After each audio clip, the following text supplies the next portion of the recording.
Greetings and salutations, friends and gamers of all stripes. I am GM Dave, your man behind the screen, and I would like to welcome you to the final part of the initial run of So You Want to Be a GM. Part 5, Making Your Games Fun. Now, I'm doubtless certain that you're wondering, Dave, why the change of format for this one? Well, the reason why I'm doing this vlog style as opposed to going through the bulleted lists like I did in the other videos is because the concept of making your games fun is considerably more nebulous than the steps that I was able to list in the prior videos. There is no one surefire way to make your games fun. Now, that's not to say there's a surefire way to run a game either. The steps that I gave are not going to work for everybody. They work for people like me. And I'm hoping to give some sort of guideline for people that they can follow in order to find steps that work for them. They don't necessarily have to be mine. Making your games fun, however, is a much less concrete idea than the idea of, oh, these are things you should talk to your players about.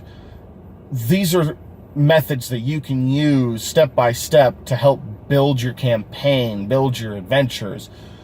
This is what you can keep in mind for X, Y, and Z. This is how to take notes, so on and so forth. Making your games fun, on the other hand, or as opposed to the other steps in this series, is something that is a much more personal thing, is something that is going to vary considerably more from table to table, group to group, person to person. And as such, it requires GMs, new and old alike, to be very in tune with what their players are thinking, what their players are feeling, how their players are behaving, how they're responding. You need to, in a sense, have your fingers on the pulse of your players' feelings and your table's attitude. So, how can you go about doing this? Well, the first thing that you need to do is you need to start watching how your players react to the different things that you're providing them. Are they positively engaged? Are they interested in what you're presenting them? Are they wanting to engage in character? Are they having fun with what they're doing? I mean, you can tell when you're watching your players play, when you're watching them take their turns and react, you can generally tell whether or not they're having fun. And the more you get to know your table, the more you get to know the attitudes of your players in this setting, the easier that's going to get. You'll start to pick up on cues naturally. So, in terms of listing specific cues to watch for, that's kind of difficult. I really wish I could be a little more specific for you guys, but unfortunately, it's been my experience that those cues are going to change from person to person. But generally speaking, if you see a lot of engagement coming from your players, even if it's things like, oh, geez, we're fighting one of these things, when you put a threatening monster up against them, or if it's, seems like annoyance and a bit of nervousness and fear at the prospect of being killed by a particularly powerful creature or a deadly encounter, because your encounters have proven to be a little deadly, that's engagement. Even that is, generally speaking, a good thing, so long as it's not crossing into the realm of clear frustration and anger. However, if you notice that there's not a lot of engagement, that there's a lot of just real passive play, sort of just people just rolling the dice, oh, okay, I hit this creature. Roll the dice. I rolled a 17. Okay, you hit it. Roll your damage. 12. All right, you did 12 damage and you killed the creature. Do you want to describe how you killed it? I shot it in the head. That player's not having fun. Most likely, anyway. There are some players that do have fun with that, but that's a very rare occurrence. Most likely, that player is not enjoying themselves. And you need to keep your eyes open for that. So, what can you do if you do notice that your players aren't having fun? Well, you need to start looking for how you can shape and change the game in such a way that they will have fun. You need to watch their reactions, keep note mentally or physically even. Remember, taking notes is a great thing. It's a very important thing for a GM to do. Make note somehow of how they're reacting to certain situations, why they're reacting that way, so on and so forth. And though I would recommend not doing this as often as possible, if you need to, if it's very clear that your players are just not feeling the interest, not feeling the engagement in a particular session, if the need arises, you can stop the session after finishing whatever portion of it you're doing. So if you're in the middle of a combat, finish up the combat first. If you're in the middle of a little bit of role play, finish that up first. Finish up whatever you're currently doing in the game and take a pause and say, hey guys, let's hold up for a second.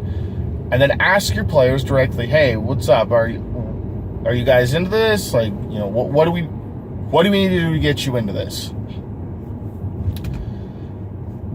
Usually, your players, if they're honest, will be forthcoming with what they're feeling and push them to be honest. If they're really not enjoying themselves, then you tell them, hey, if you're not having fun here, I need to know why. You need to be specific with me, as specific as you can, so that I can fix the problem, because I want us all to have fun. That's your goal. You're here to make the table fun for everybody. This is your ultimate goal, so you need to be willing to take criticism in order to do that. So don't be afraid to ask them. Now, like I said, generally speaking, you want to avoid doing it this way if at all possible. But if needed, absolutely pause the game, ask your players what you can do differently in order to get them more into it. Now, there are going to be nights where your players are just not feeling it for one reason or another. That's okay. We'll go into some tips on how you as a GM and as a player can sort of psych yourself up to get into the game in a little bit. But for now, let's just say that's okay.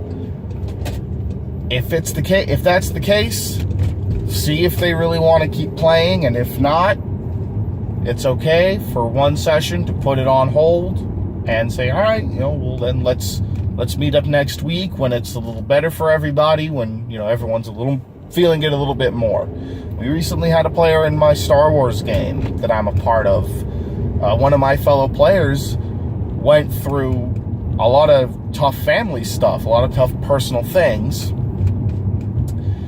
And so he missed a good 4 or 5 weeks of the game. He missed a good 4 or 5 sessions because he was not in a place where he could play, where he could actually enjoy the game. As much as he wanted to come back, as much as he wanted to join us, he knew, I'm not well enough right now to do that. And so last week he came back and he was overjoyed to be back, and it ended up being one of the most fun sessions we've had yet. He noticed that about himself, so he took himself out of the game. It's okay to have that sort of thing happen. And it's okay to pause a game or stop a game early for a single session if that needs to be the case, or if that happens to be the case. You don't want this to happen regularly, though. So, like I said, avoid doing this as much as you can. We don't want this to be a regular experience. So how can you avoid this then and stop this from becoming a regular experience? Well, there's a couple things you can do. First and foremost, for your session time, the block of time that you've set out to play, don't use all of that time to play. Leave the last half an hour to an hour as time to discuss the game. Use that time to ask your players what they thought worked well, what they thought didn't work well, what were they into, what were they not so into. These after-session discussions are very good and very important for helping you to keep your fingers on the pulse of your game and know exactly what your players liked, what they didn't so much like about your sessions, so that you can minimize the portions of the game that are necessary that they don't like so much and maximize the portions of the game that they do like. Now, you can also ask this before the start of a session. I would caution against doing this personally, strictly because if you wait until the next session to ask, the events of the session you're asking about aren't going to be as fresh, and you're going to leave less time for the next suggestion, which is to help your players kind of get into the game before it starts. Have a role-play warm-up before your session. Now, one of the channels that I watch, Dawn Forge Cast, which is a fantastic channel, by the way, has been running a campaign recently called The Ballad of Loch Rannoch. And in that campaign, the GM, Andrew, has been, at the start of every session, giving his players a prompt that they need to answer as their character. For example, in one of the more recent sessions, I believe it was 2 sessions ago, he asked his players the question of, if you could change any one thing about your past, one of your characters, of course, what would that be? And no, you cannot cop out by saying, I wouldn't change anything because then I wouldn't have met any of you. This question was based off of events that happened in the session prior. So as you're going through your sessions, as you're noticing things happening, sort of jot a note down for yourself for a question to ask. Or multiple questions. As many as you can grab. Anything that kind of stands out to you. Jot a note down about it. So that you can maybe turn that into a roleplay warm-up for the next session or the session after that, so on and so forth. This will not only help the players get into the minds of their characters more quickly, it will challenge them by forcing them to think a little bit more critically about their characters, and that sense of challenge is going to help put them more immediately into the mindset of, I want to play the game. It's a great way for helping to ease them into wanting to play that night.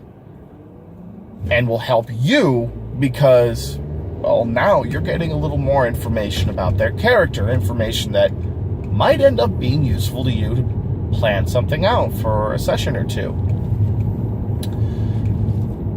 So what else can you do beyond these? What if you don't actually have time to do these? Now, I would highly recommend that you make time to do these, but let's say, for instance, that you don't. It's before the session, it's an hour before the session is going to start, and you're not sure that your players are entirely going to be feeling it because the last couple of sessions didn't go quite so well. Well, there's 2 things that you and your players can do if at any point you're not entirely feeling like you want to play that particular night. Because I have that too. Everybody has that. It's just a simple part of human nature. Sometimes we just don't feel like doing the things that we have promised we would do.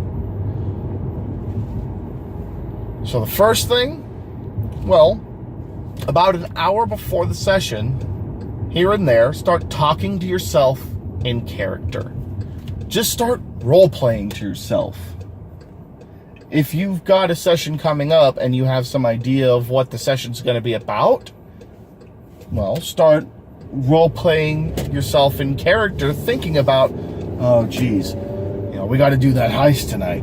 I'm not so sure this is gonna go well, man. This is probably a terrible idea. I really should tell these guys it's a terrible idea. God, why didn't I do that last time? Get in that character mindset. Allow yourself to just have a little fun privately on your own with your character's voice. You would be surprised just how much that can do to get you right back into the mindset of wanting to play.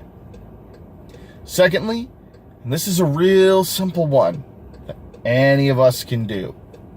Doesn't matter if you're a player, doesn't matter if you're a GM.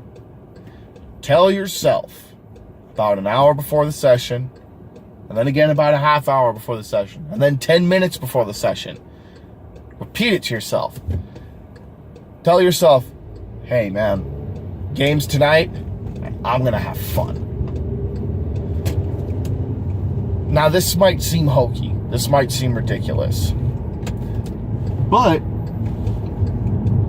it does a little bit of good because you're opening yourself up to the possibility of having fun. You're consciously opening yourself up to that possibility, as opposed to telling yourself, I don't know, I don't really feel like playing tonight. I'm tired. I think I'd rather lay down. I kind of feel more like playing a video game. Oh, but Dragon Quest 12 just came out today. I really want to go get that. No. Tell yourself, games tonight? Hell yeah, man. Let's have some fun. How you tell yourself these things, what you tell yourself in the lead up to the game, whether you're feeling it initially or not, that does actually have a more profound impact on whether or not you feel like playing the game than you would think. For example, that last session of the Star Wars game I mentioned that just happened earlier this week, I was not expecting to actually play that night. I got my dates mixed up and I thought our GM was going to be off that night. So I was totally set to play something completely different. And then I got the Facebook message saying, hey man, we're gaming tonight. Here's the link to the Google Hangouts group. And my immediate thought was, oh fuck, I was going to do this tonight. So immediately, I wasn't really feeling like playing because my expectation for the entire week was that we weren't going to play. But you know what? I said, hey, you know what? My mistake. We're having the game tonight. John is back. Hell yeah. Let's have some fun. And you know what? Like I said, I went in there, and it was one of the best sessions we ended up having. I would not have enjoyed that session as much as I did, even though, honestly, in terms of the roleplay side, I didn't have as much to do this time. I did take more of a back seat, which was, a little bit of a bummer. But hey, it happens sometimes, and that's okay. John was back for the first time in 5 weeks. I was more than happy to let him have a lot of the spotlight this time. So yeah, not as involved as I would have liked to be, but even despite that, still one of the most fun sessions I've had. And it would not have been that way if I had kept mentally harping on the fact of like, oh man, I really wanted to go and play this tonight. Oh, I really wanted to do that. Man, I was just about to start working on this and this and that and this, blah, blah, blah. If I had kept harping on those things that I was thinking about right at the start when I got that initial message, I would have not had that fun that I did. Telling yourself that you're going to have fun, even if you're not entirely convinced of it at the start, is a great way to open yourself up to that possibility. Well, that's about all I've got for you guys for tonight. So, in summary, once again, making sure your table is fun for your players, unfortunately, not a science. Much more of an art. But there are those few things you can do to help better ensure that you can do it. And what are those things? One, you want to keep your fingers on the pulse of the game. Two, you need to be willing to talk to your players about what they liked and didn't like about your game. You need to be open to criticism, and you need to be flexible with what you're providing them so that they don't get bored and you don't get bored. 3, if at any point you think your players aren't feeling this, allow them to have the time after the game to discuss what happened in the game so that you guys can figure out what went well, what didn't go so well, and give them those prompts before the game to get in character. And 4, if you don't have time to give them those prompts, suggest to them that before a game starts, about an hour before, on their own time, they talk to themselves a little bit in the voice of their characters to sort of get into that mindset. And tell yourself and have them tell themselves, game night is tonight and I'm gonna have fun. Be open to the idea of having fun as a player or a GM. Honestly, there's nothing better for helping ensure that you have fun. So that's all I've got for you tonight, friends and gamers. I apologize for the bit of roughness in terms of how this turned out. But, like I said, this wasn't really something that I could just script out and list details for. The prospect of making your games fun is a very nebulous one. Nevertheless, I hope the suggestions I've given tonight will end up being helpful. As always, my name is GM Dave. I am your man behind the screen. Friends and gamers of all stripes, it is my sincerest hope that you roll high, role play well, have a ton of fun, and game on.